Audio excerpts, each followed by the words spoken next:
The different types of avoidance behavior. Avoidance behaviors are escape mechanisms that you use to avoid certain situations. They are the cause of many mental disorders. Many experience avoidance behavior. As a child, you spent a large part of your time avoiding countless situations, stimuli and experiences. After all, the world is a dangerous place, and when you were little there were many things that made you afraid, anxious or even embarrassed. But as you got older, you learned certain coping strategies to deal with those kinds of situations that created uncertainty. In fact, that's what being an adult is all about, dealing with your fears, not avoiding your responsibilities and feeling competent and confident in yourself. That said, this rule is not always met. Sometimes we all run away from both difficult situations and complicated emotions. You can e.g. deciding to stop thinking to avoid suffering, or refusing to deal with a problem to avoid feeling uncomfortable. Although this type of avoidance reduces your anxiety for a while, it is not a valid or recommendable resource in the long term. Also, you can unconsciously perform more than one type of dodge. They are worth knowing something about so that you can recognize them. By becoming aware of your avoidance behaviors, you can address the underlying issues that form the basis of many psychological disorders. Types of avoidance behavior.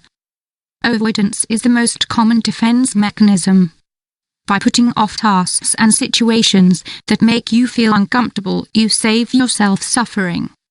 In fact, under certain circumstances, avoidance is sensible and prompt survival as well as adaptive behavior. An example is avoiding walking along a street at night without lighting. However, a study conducted by the University of Amsterdam, Netherlands, shows that excessive avoidance limits our quality of life.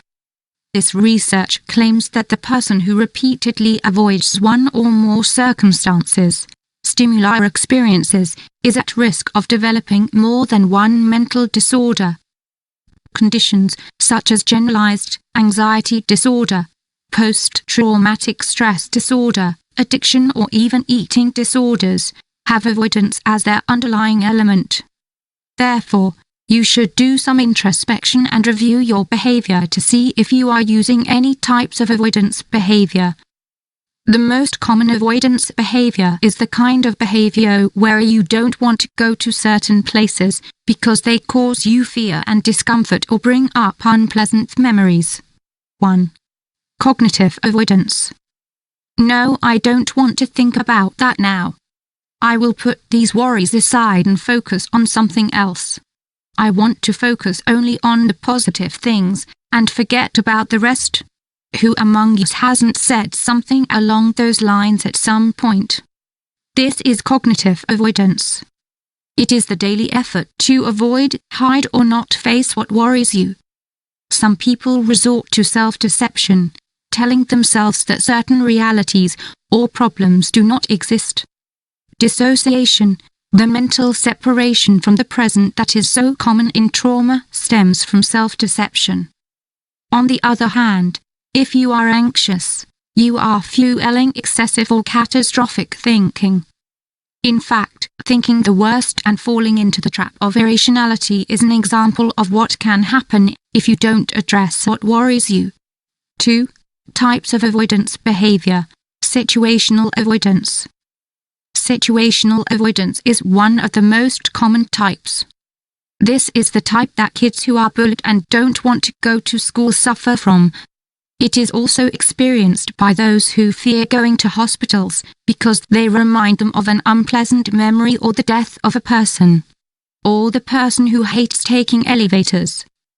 Situational avoidance behavior seeks to keep you away from specific scenarios, people, or circumstances that cause you anxiety or remind you of a traumatic event.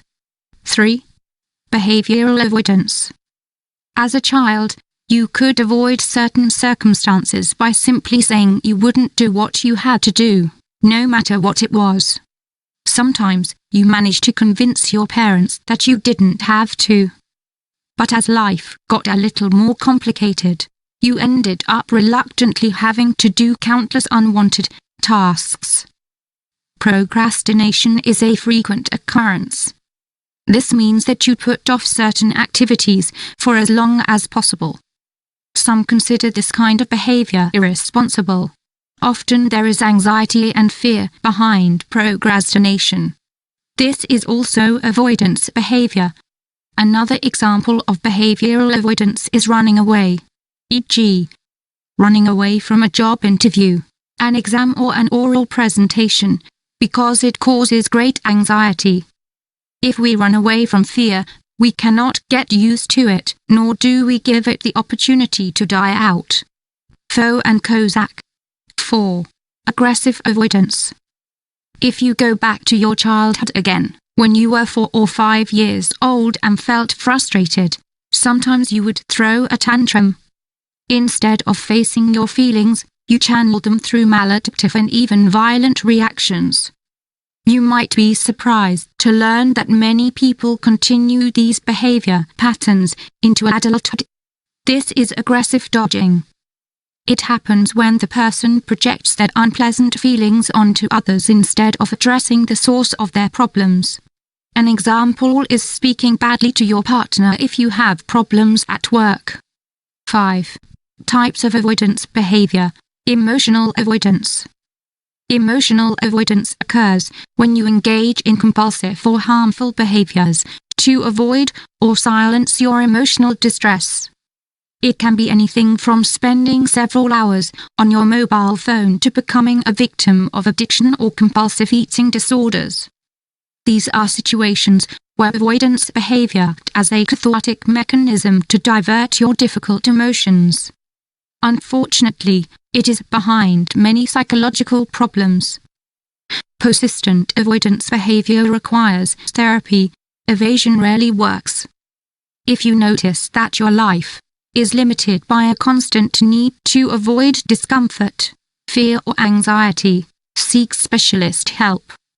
Running away from the cause of your discomfort only increases your suffering and will eventually lead you to develop various psychological disorders. In the context of psychological therapy, you can learn appropriate coping skills to regain control of your life and well-being. Change is always possible.